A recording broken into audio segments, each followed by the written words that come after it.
Assalamualaikum warahmatullahi wabarakatuh. Perkenalkan, saya Muldiansa dari Perbankan Syariah kelas 6B. Ingin menjawab soal UAS pada mata kuliah Customer Relationship Officer. Yang pertama, bagaimana Anda sebagai service recovery terhadap konsumen yang bermasalah atau tidak puas dengan aplikasi yang digunakannya dari perusahaan Anda. Menurut saya ada beberapa faktor yang membuat pelanggan kecewa, antara lain kualitas produk di bawah standar. Penyebab lainnya yaitu pelayanan yang buruk, lalu produk berkualitas yang tidak mendukung pelayanan pelanggan yang prima pun akan ditinggalkan pelanggannya. Pelanggan kecewa juga biasanya karena kenaikan harga yang drastis dan tanpa etika. Bisa dibilang di luar logika lah, seperti itu. Nah, kali ini ada beberapa cara jika konsumen tidak puas atas aplikasi kita, yaitu yang pertama, memahami perasaan pelanggan. Pada saat proses service recovery, sangat penting bagi perusahaan untuk mengetahui masalah dan perasaan pelanggan. Kita harus memahami betul perasaan pelanggan kita dan menyiapkan cara yang tepat serta bertanggung jawab untuk menindaklanjuti keluhan pelanggan tersebut. Yang kedua, meminta maaf dan memiliki tanggung jawab. Nah, kita pastinya selalu diingatkan untuk mengatakan permintaan maaf setiap berbuat kesalahan. Kata maaf seringkali dapat meredahkan amarah antara dua orang atau lebih dalam berbagai situasi.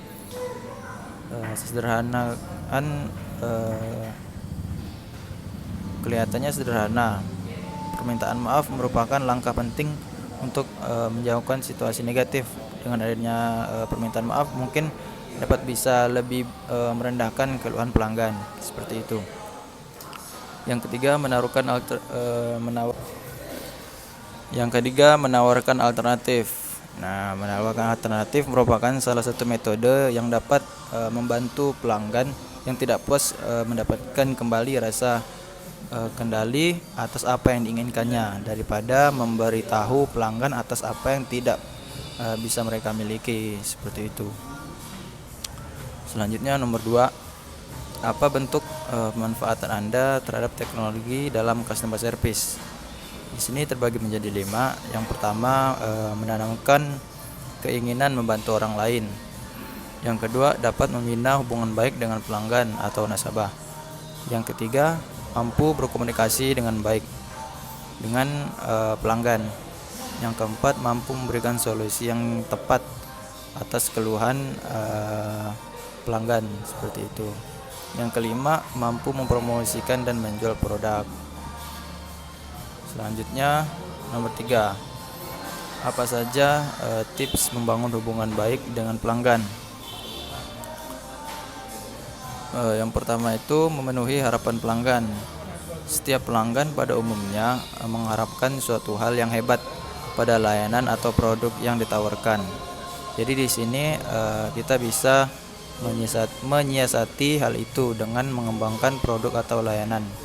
Contohnya seperti ketika produk kita rusak pada bagian tertentu, seperti itu, maka segera perbaiki masalahnya supaya pelanggan tidak kecewa, seperti itu. Yang kedua, melakukan komunikasi secara intens. Pelanggan tidak akan merasa senang dengan perusahaan yang memakai komunikasi satu arah. Mereka lebih senang apabila diajak komunikasi secara langsung atau bertatap muka. Jadi di sini kita bisa melibatkan customer service dalam hal menanggapi pelanggan yang menyampaikan keluhannya, seperti itu. Yang ketiga, meminta pelanggan memberi feedback. Feedback atau umpan balik yang dimaksud di sini adalah berupa saran atau kritik dari pelanggan terkait produk kita, seperti itu. Menurut Broadly, Anda dapat meminta feedback dari pelanggan melalui 2 cara. Cara tersebut yaitu ulasan online atau survei, seperti itu. Selanjutnya, nomor 4, apa yang Anda lakukan selaku pemimpin perusahaan jika perusahaan Anda mengalami penurunan. Menurut saya yang pertama itu mengklarifikasi kesalahan. Jika memang melakukan kesalahan, sebaiknya mengakuinya dengan cara yang baik dan sopan daripada kita membuat pembelaan yang berujung kebohongan padahal benar-benar melakukan kesalahan tersebut. Lebih baik mengakui kesalahan tersebut lalu meminta maaf kepada yang bersangkutan dan tidak akan mengulangi kesalahan yang sama lagi, seperti itu. Yang kedua, menerima kritik dan saran. Kritik dan saran di sini dibutuhkan agar kesalahan dapat diperbaiki dengan cara-cara yang lebih baik.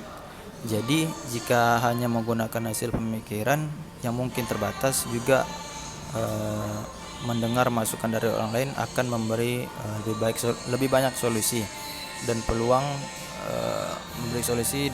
baik, seperti itu. Yang ketiga, memperbaiki produk dan pelayanan. Nah, cara memperbaiki reputasi buruk perusahaan yang paling tepat adalah dengan memperbaiki produk atau pelayanan yang menjadi sebab atau akibat dari penurunannya citra perusahaan tersebut, entah harga produk, mutu produk, kualitas pelayanan. Lakukan perbaikan yang inovatif. Setelah mendengarkan kritik dan saran serta menyaringnya, hasil tersebut bisa diterapkan untuk memperbaiki reputasi atau citra perusahaan yang menurun yang menurun itu. Mungkin itu saja jawaban UAS pada mata kuliah CRO dari saya. Kurang lebihnya mohon maaf. Assalamualaikum warahmatullahi wabarakatuh.